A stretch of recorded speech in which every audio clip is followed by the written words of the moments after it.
Ya, baik. Terima kasih atas waktu dan kesempatan yang diberikan kepada saya. Izinkan saya share screen terlebih dahulu ya.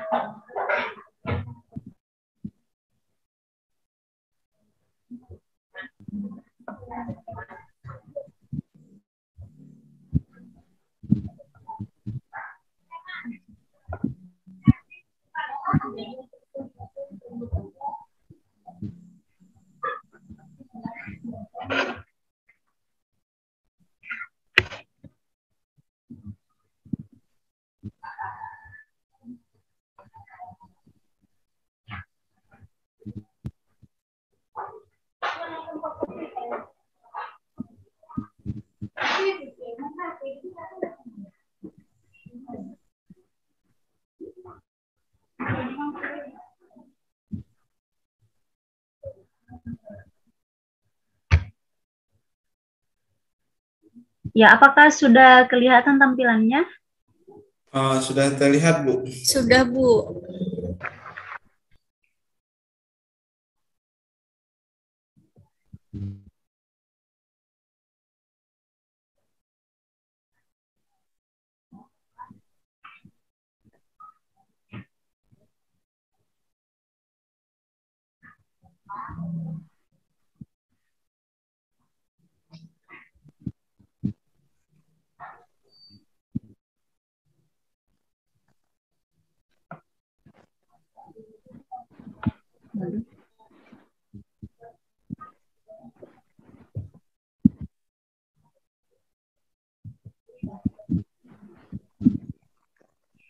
Ya, Assalamualaikum warahmatullahi wabarakatuh dan salam sejahtera untuk kita semua. Baik, terima kasih atas waktu dan kesempatan yang diberikan kepada saya. Tadi sudah dibacakan CV saya ya, nama dan sebagainya. Ya, ini merupakan hari keempat Diklat Pendidikan Nasional ya. Ya, Bapak dan Ibu guru dan juga Bapak dan Ibu dosen yang hebat, yang setia dari hari pertama hingga pada hari ini, hari keempat, merupakan Diklat Pendidikan Nasional kita. Ya, langsung saja pada kesempatan ini saya akan menjelaskan sedikit mengenai pengetahuan saya tentang materi capaian pembelajaran. Ya, kita di sini saling berbagi ya. Mungkin Bapak dan Ibu lebih hebat dari saya, lebih banyak pengalaman dan pengetahuan dari saya. Oleh sebab itu, kita di sini hanya saling berbagi, saling melengkapi. Ya, langsung saja. Yang pertama kita lihat mengenai bagaimana capaian pembelajaran pada kurikulum Merdeka. Nah, dalam kegiatan pembelajaran terdapat capaian pembelajaran yang harus dipenuhi baik oleh siswa, guru maupun sekolah. Nah, capaian pembelajaran siswa itu sendiri merupakan suatu kompetensi yang harus dilalui oleh siswa dalam setiap mata pelajaran. Nah, capaian pembelajaran ini disusun yang mengacu pada standar kompetensi kelulusan atau biasa disebut juga dengan SKL, dan juga standar isi seperti kompetensi inti dan juga kompetensi dasar dalam kurikulum 2013 atau K13. Nah, capaian pembelajaran dalam kurikulum Merdeka merupakan pembaruan dari kompetensi inti dan juga kompetensi dasar yang dirancang untuk menguatkan fokus pembelajaran terhadap pengembangan kompetensi. Nah, dalam K13 dan juga kurikulum nasional ya yang terlebih dahulu lainnya, itu ditujukan untuk kompetensi, sehingga kurikulum ini pun dapat meneruskan upaya yang ingin dicapai dalam tujuan pembelajaran itu sendiri. Nah, capaian pembelajaran setiap peserta didik tentu berbeda sesuai dengan jenjang atau tingkatannya. tingkatan pendidikannya. Nah, mulai dari PAUD, pendidikan dasar, pendidikan menengah pertama, dan juga menengah atas.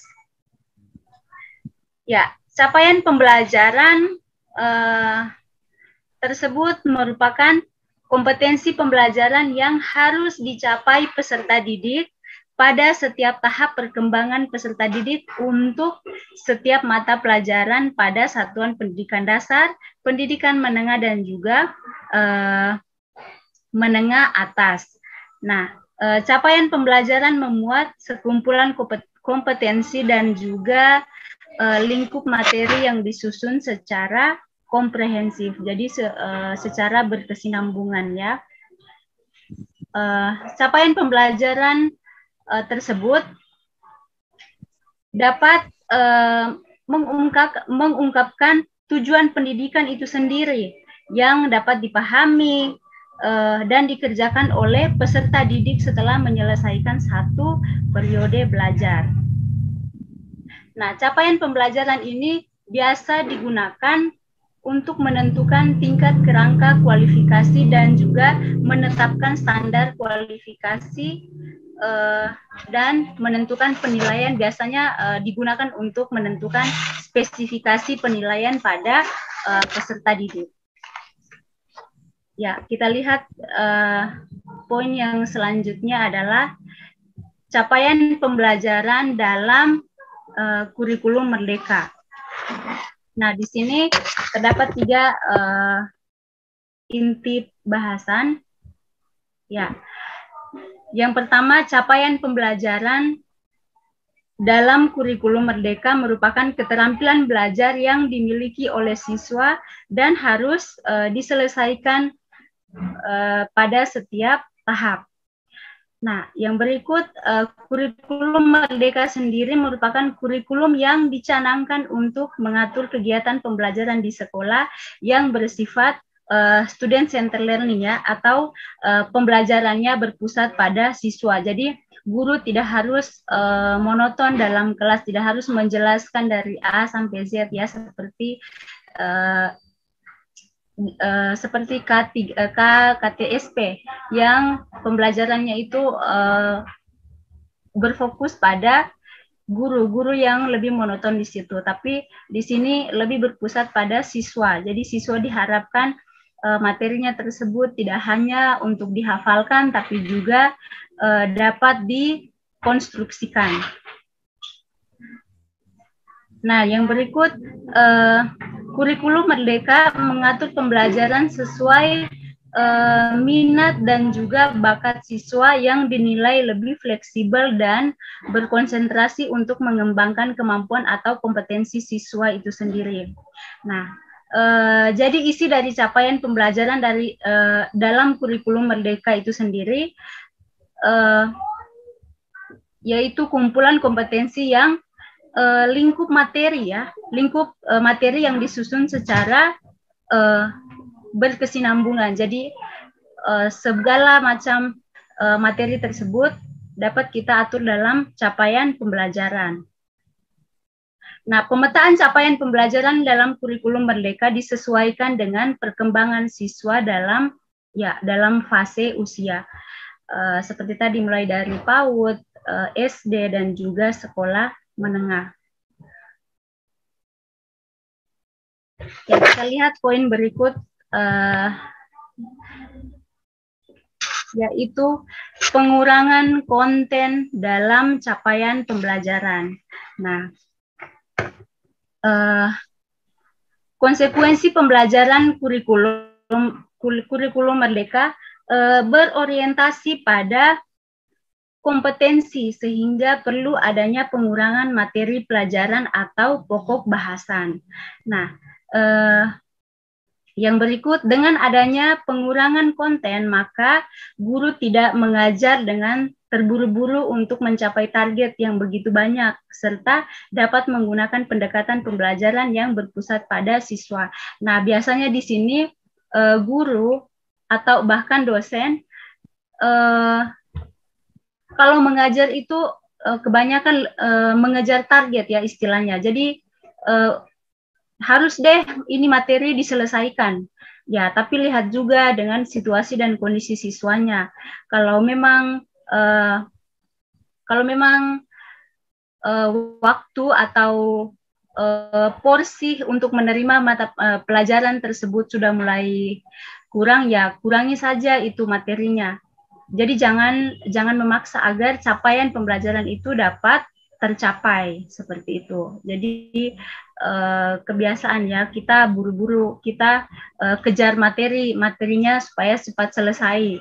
Ya, jadi diusahakan agar hal itu dihindari atau kurangi konten dalam pembelajaran. Nah, jika guru menyampaikan pembelajaran secara terburu-buru, maka siswa tidak akan punya waktu yang cukup untuk memahami konsep dengan mendalam. Ya, jadi seperti tadi, kalau misalnya kita hanya kejar target dengan memaksakan siswa untuk menerima banyak sekali materi, maka siswa tersebut tidak maksimal mendalami materi yang kita jelaskan. Nah, padahal hal tersebut penting untuk menguatkan fondasi kompetensi siswa atau materi pelajaran yang begitu padat mampu membuat siswa kehilangan kesempatan untuk lebih mengeksplorasi pengetahuannya dan mengembangkan kemampuan berpikir yang maksimal atau yang lebih baik. Ya, yang berikut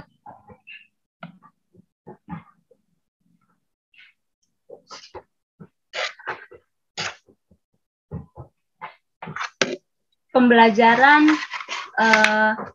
konstruktivisme dalam capaian pembelajaran.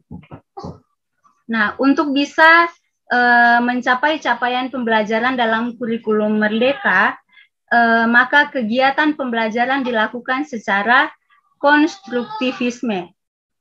Nah, teori pembelajaran konstruktivisme tersebut,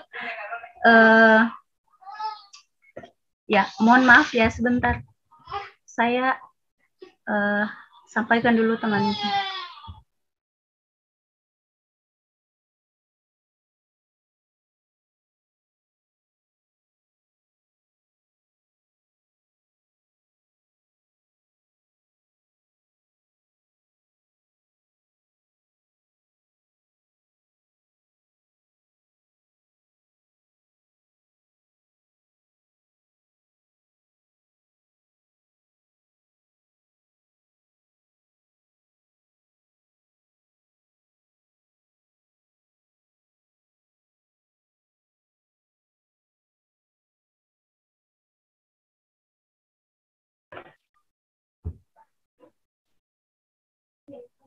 Ya, mohon maaf Bapak Ibu ada sedikit gangguan ya.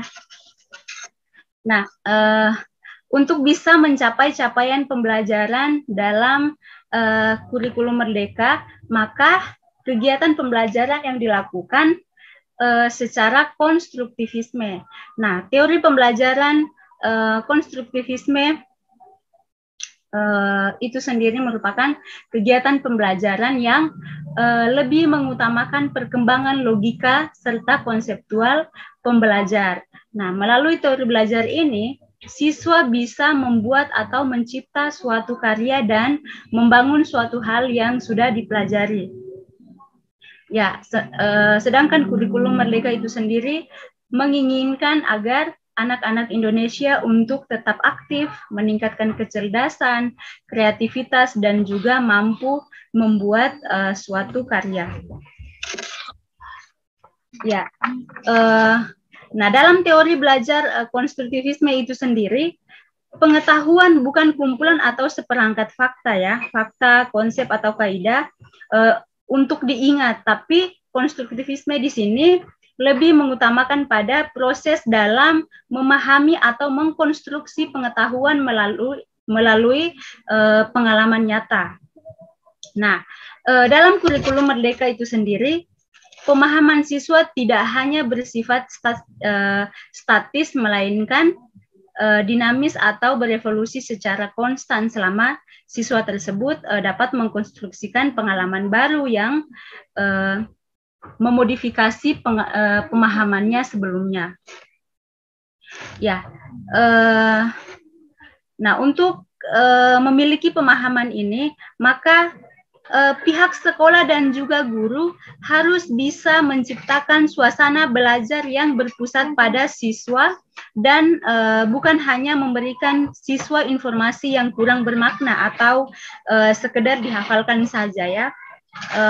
Nah, melalui pembelajaran konstruktivisme ini, maka capaian pembelajaran dalam kurikulum merdeka yang mengutamakan kompetensi bisa dicapai tanpa mengingat konteks serta konten dalam pembelajaran itu sendiri. Nah, oleh sebab itu diharapkan supaya baik pihak sekolah dan juga para pendidik bisa mengembangkan pembelajaran konstruktivisme yang terpusat pada siswa sesuai dengan konteks sekolah, perkembangan, minat, dan juga bakat dari siswa atau peserta didik itu sendiri. Nah, supaya siswa atau peserta didik tersebut lebih siap untuk menghadapi kurikulum merdeka dan siswa juga bisa mencapai capaian pembelajaran itu sendiri, maka pendidik juga harus para pendidik juga harus bisa beradaptasi ya, harus bisa beradaptasi dengan perubahan dan juga terus belajar. Jadi kita para pendidik juga harus tetap update. Jangan ada guru ya masih menolak akses-akses yang terbaru. Jadi maunya pakai metode yang lama. Ya, jadi kita harus mengikuti juga perkembangan zaman. Kita juga harus mengikuti perubahan-perubahan yang terjadi. Nah, salah satu bentuk belajar yang dapat kita lakukan sebagai para pendidik adalah ya kita mengikuti pelatihan-pelatihan seperti ini ya. Kita mengikuti pelatihan guru misalnya atau diklat-diklat nasional seperti ini. Itu dapat mengaktualisir pengetahuan kita. Nah, pelatihan guru didesain untuk meningkatkan kompetensi mengajar guru itu sendiri. Ya, dalam tujuan belajar menurut paradigma konstruktivistik mendasarkan diri pada 3 fokus. Ya, ini tidak mau lagi lanjut ya.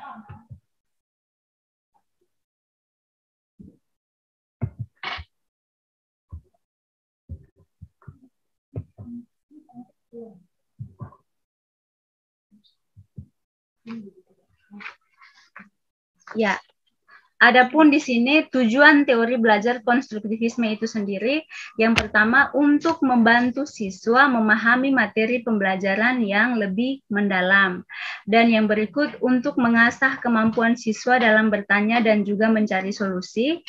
Jadi ketika siswa ada masalah, ya kita arahkan untuk mencari solusi, membantu siswa mencari solusi, bukan kebanyakan yang terjadi adalah korban yang disalahkan. Jadi jadi dia sudah bermasalah, kitanya salahkan lagi si korban tersebut. Jadi seharusnya kita sebagai pendidik membantu siswa untuk memecahkan masalahnya, membantu siswa untuk mencari solusi yang baik untuk masalah tersebut.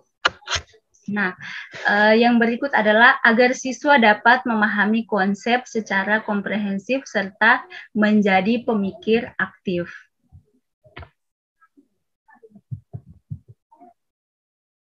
Ya, Yang berikut, fokus belajar paradigma konstruktivisme dalam capaian pembelajaran. Nah, di sini ada 3. Yang pertama itu proses, dan yang kedua transfer belajar, dan yang ketiga adalah bagaimana belajar. Nah, kita lihat yang pertama adalah proses. Jadi, fokus yang pertama adalah proses, ya.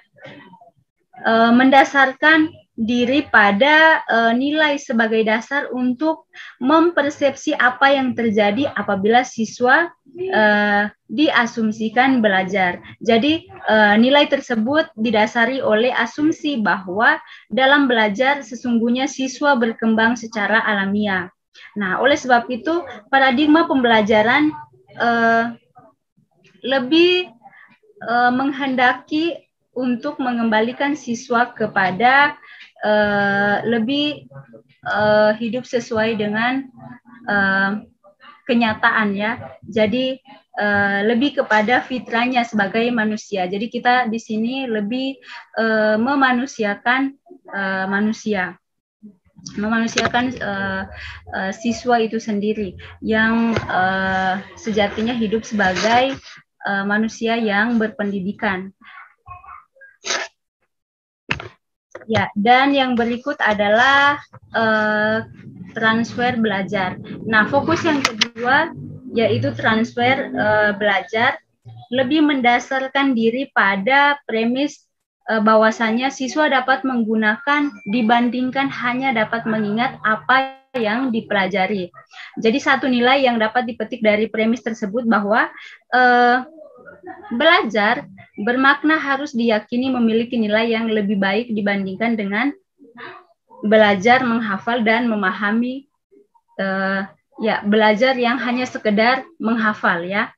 Tapi kita di sini capaian pembelajaran di sini yang diharapkan adalah kita lebih fokus agar memberikan materi pemahaman terhadap siswa dan bagaimana siswa dapat mengkonstruksikan, bagaimana siswa dapat menggunakan materi tersebut dalam kehidupan nyatanya, dalam kehidupan sehari-harinya. Jadi tidak hanya sekedar mengingat atau menghafal, saya belajar menghafal deh karena nanti juga sebentar ujian supaya bisa dapat nilai yang bagus, ya. Tidak seharusnya seperti itu, ya. Jadi kita lebih mengarahkan siswa supaya bagaimana siswa dapat mengkonstruksikan pembelajaran materi apa yang didapatkan di sekolah belajarnya, ya, seperti itu. Nah, yang ketiga adalah bagaimana belajar. Jadi how to learn, yaitu memiliki nilai yang lebih penting dibandingkan dengan apa yang dipelajari. Ya, alternatif pencapaiannya adalah bagaimana belajar. Jadi dalam hal ini pendidik dapat memberdayakan keterampilan berpikir para peserta didik. Nah, dalam hal ini diperlukan fasilitas belajar untuk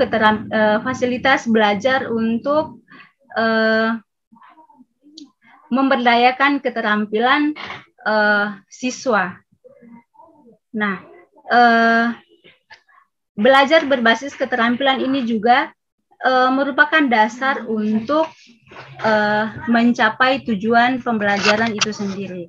Ya, jadi poin intinya adalah para pendidik di sini lebih mengajarkan siswa agar tidak hanya berteori saja, tapi bagaimana mengaplikasikan teori itu dalam kehidupannya sehari-hari. Jadi tidak hanya sekedar memberikan contoh, misalnya tidak hanya memberikan contoh, tetapi alangkah baiknya menjadi contoh